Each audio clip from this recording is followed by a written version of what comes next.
এ ধরনের বিভিন্ন সেক্টর, প্রাতিষ্ঠানিক এবং অপ্রাতিষ্ঠানিক সেক্টরে তারা খুব স্বল্প বেতনে তারা এদেশে চাকরি করে তারা বিভিন্ন এজেন্ডা নিয়ে, বিভিন্ন বিষয় নিয়ে তারা এদেশে কাজ করে।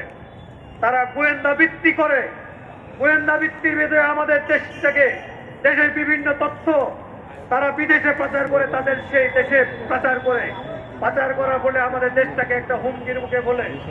এবং ওই সেক্টরে আমাদের যখন এদেশের মানুষ, শ্রমজীবী মানুষ যখন তাদের মৌলিক অধিকারের জন্য, ন্যায়সঙ্গত পারিশ্রমিকের জন্য, তাদের অধিকারের জন্য কথা বলতে চায়, তখন ওই সব লোক তারা প্রভাবিত হয়। মালিকরা বলে, ওই কর্পোরেট প্রতিষ্ঠানের মালিকরা বলে যে তারা তো স্বল্প বেতনের লোক, আমরা পেতে সমস্যা হয় না।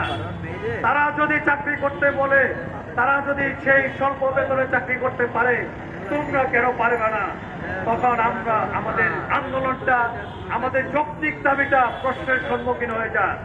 এই বিষয়টা আপনাদের বিশদভাবে দেখতে হবে, যেন ওই সব অবৈধ বিদেশি শ্রমিক যারা রয়েছে তাদেরকে অবিলম্বে চিহ্নিত করে এদেশ থেকে স্ব দেশে পাঠিয়ে দিতে হবে, নইলে আইনের আওতায় এনে তাদেরকে বিচারের কাজ করায় দাঁড় করতে হবে।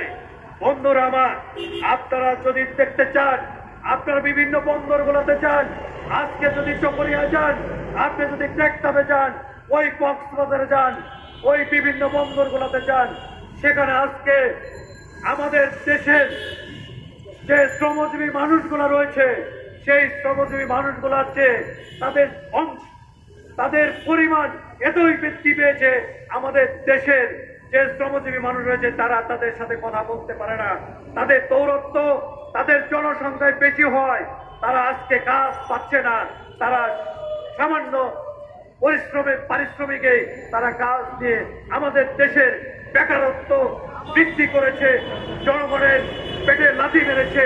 তাদেরকে ওই অবৈধ বিদেশি নাগরিক যারা এদেশে কাজ করছে, সেই ভারত থেকে আসা, মিয়ানমার থেকে আসা, বার্মা থেকে আসা, শ্রীলঙ্কা থেকে আসা যেসব অবৈধ শ্রমিকরা, অবৈধ নাগরিক আজকে আমাদের সেই কর্ম জায়গাগুলা দখল করছে, তাদেরকে দখল মুক্ত করে আমাদের দেশের যারা বেকার রয়েছে, আমাদের দেশের যুব সমাজ রয়েছে, শিক্ষিত সমাজ রয়েছে, তাদেরকে কর্মসংস্থানের করার দাবি আহ্বান করছি এই সরকারের কাছে। এই সরকার, আমি মনে করি একটি আপৎকালীন সরকার, অন্তর্বর্তীকালীন সরকার এদেশের বিভিন্ন জটিল সমস্যাগুলো রয়েছে, সেই সমস্যা সমাধানের জন্য বিশেষ ভূমিকা রাখবে।